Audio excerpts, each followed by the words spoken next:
Good afternoon, everybody. Happy Wednesday. We are halfway through the week, and you are tuned in to Go Beyond.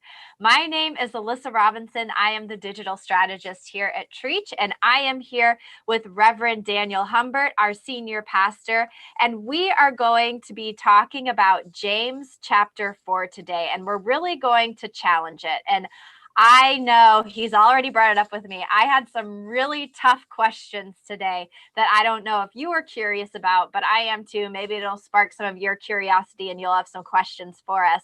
But just as a reminder, as we are having this conversation, if you are watching us on Facebook, feel free to jump in and comment and ask questions because I do monitor it. I see the comments that you're posting, and I'm happy to jump in with extra questions and really put Daniel on the spot.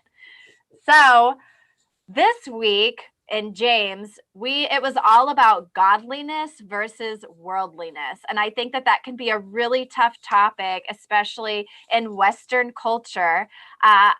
We like to try and take our faith and make it work for the culture that we live in. But that's just not always the case. The puzzle piece doesn't always fit. So my very first question today is, isn't competition at the root of capitalism and the culture that we live in? Because one of the things James mentioned, and Daniel, you mentioned in your sermon, is we have to quit with the competitive nature, with the competition between each other. And my follow-up question is, were Jesus and James socialists or communist? Yeah, so let's just go superficial right now, right? No. Um, yeah, so, I want to challenge the question, first of all, and that is, I believe that competition is a characteristic of capitalism, but I don't think it's at the core of capitalism. I mean, the core of capitalism is private ownership, right? Private ownership drives capitalism. One can clearly argue that competition is a huge component of that, but I'm not sure or a characteristic of that. I'm not sure it's at the core. It clearly helps drive it. And it causes the consternation that I was pointing out in the message, which was, when sometimes competition drives envy, and envy was the real issue that James was trying to address. And that's where, as you've pointed out already, that, culture often is in conflict with our Christian faith. It is fascinating if you've had the privileges I have had to go to various countries across the world where Christianity is, and you see how Christianity is lived out in very different ways. And in non-capitalistic countries, it's lived out in a very different way. And in some regards, it has to do with that competition and some of that lack of drive, if you will, that sort of causes me to want more. And with regard to Christianity, that's a problem, right? Because wanting more can sometimes get in the way of justice. It can sometimes get in the way of helping our neighbor, loving our neighbor, because we are driven by those things, the competition or the envy, versus the actual desire and purpose of loving our neighbor. As for socialism and Jesus, obviously socialism is a much more common, or not common, much more modern concept than Jesus. But one could clearly argue that in the early church, because the book of Acts describes it in chapter 2 and in chapter 4, that the early church had socialistic tendencies, right? That is to say, sharing common property, taking care of one another, sharing all of our burdens as well as our common alignments. And so the early church clearly was practicing a form that was not capitalistic.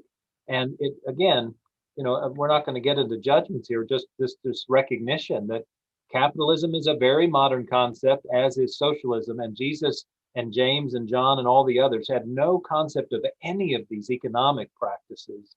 But it's clear that in the scriptures, there was a sense of, man, we need to pool our resources and we need to share what we have. Absolutely.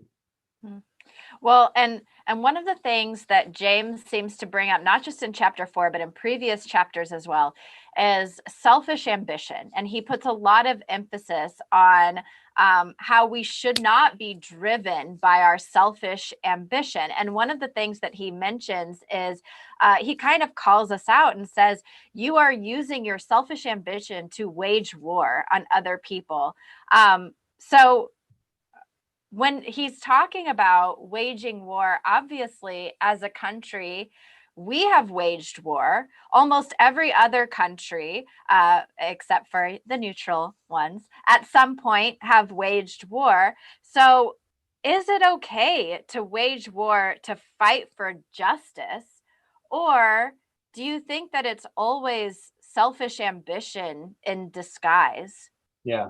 Well, I think there's kind of two concepts going on here. One is James is using language of wage war, but he's not talking about nations waging war. He's talking about individuals waging war on each other.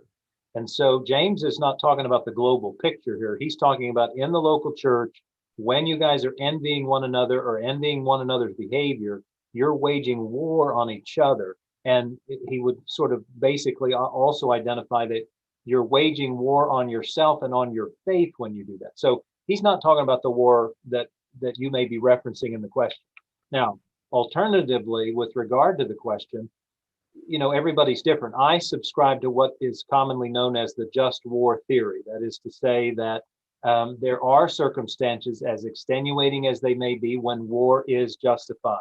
And one of those is when we believe that that a justice is being portrayed, and World War II is one of those examples. When the Nazis were, killing people for no good reason and putting people to death and concentration camps, that was an injustice. And so America and other nations said, then we have the just theory to enter into a war with you because you are causing so much harm, so much damage, that we've got to stop that. That's just war theory. Now, we as a country, and certainly many other countries, have entered into war for much less reason, and that would be a concern that seems a little more selfish.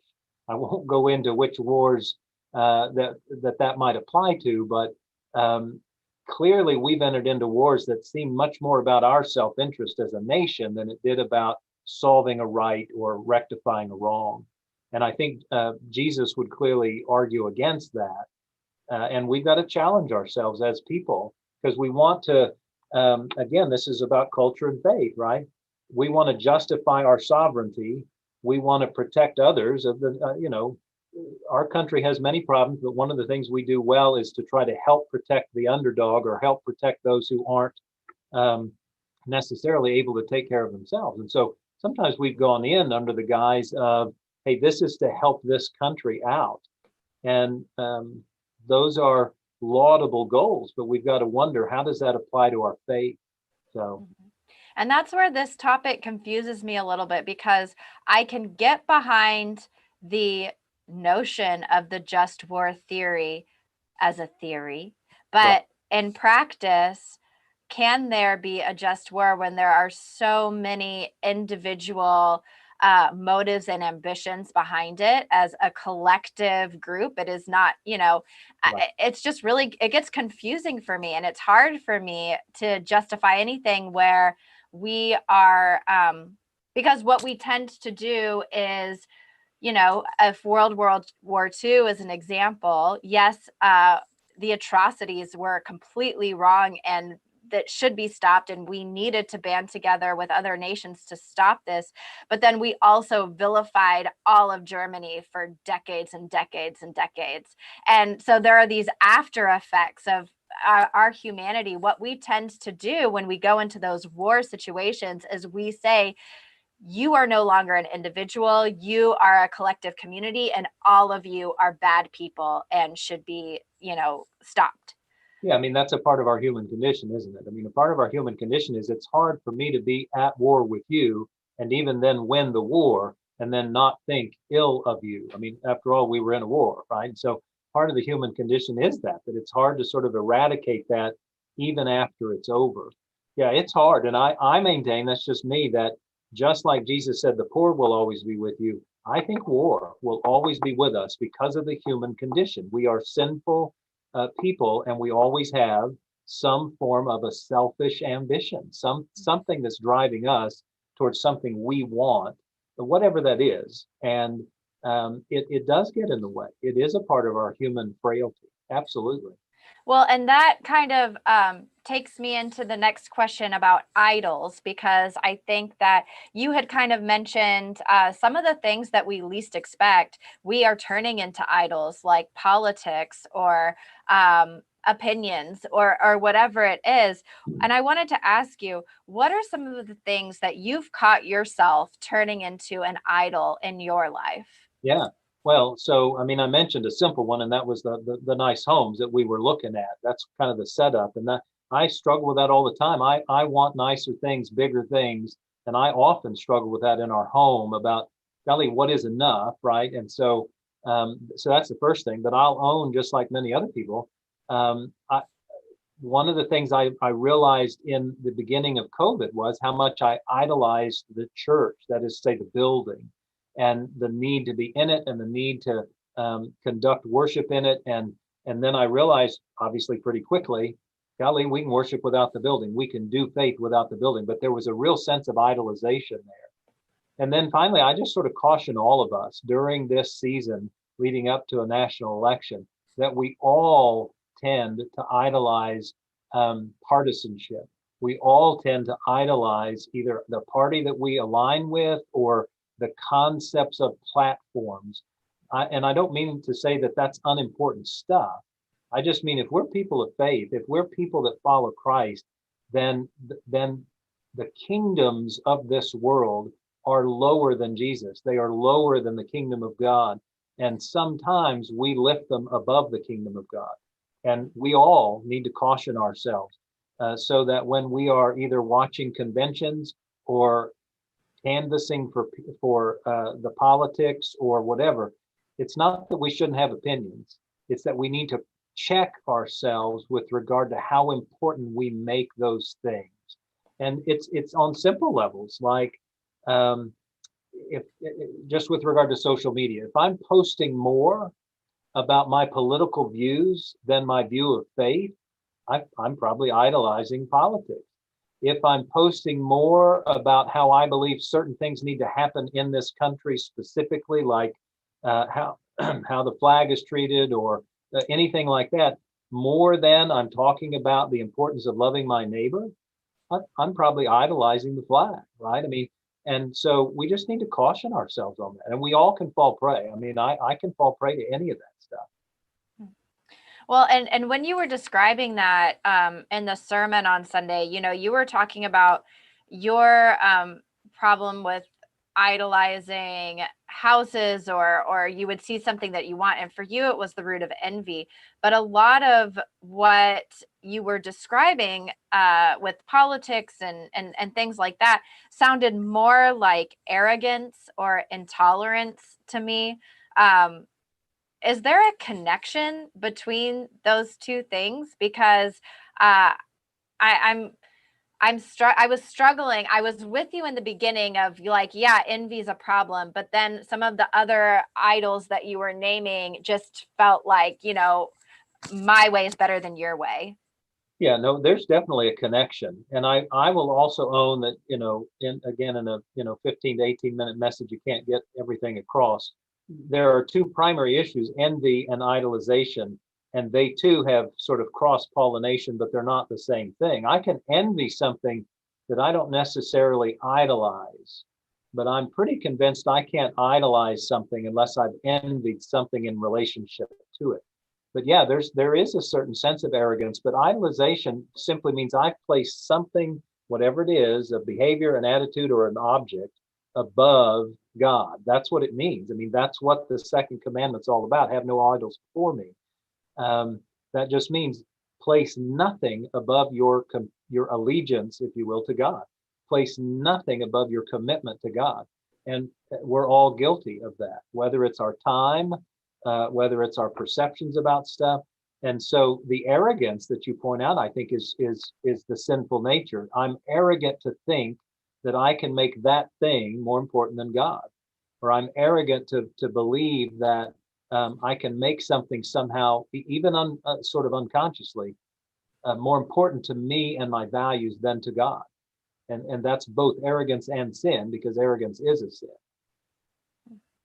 Tough stuff. Well, yeah. Tough questions today. Fortunately for you, that's all we have time for. But I'll come up with more tough questions next week. And I want to invite y'all to join us on Friday at 12:30 as we have another episode of Go Beyond. And we're going to talk to you a little bit about the spiritual health assessment that everybody's been buzzing about that we have coming up. And honestly, I'm going to challenge it a little bit. And so Daniel's going to get, normally Fridays, we like to take a break, do some prayer, a song, meditation, but I think I'm going to come back with another challenge this week. So join us. You. Yeah, Daniel's going to challenge me. So we're going to turn the tables a little bit. So I hope that you will join us at 12:30 right here, wherever you're watching. And remember, you can catch all previous episodes at tmumc.org/go beyond.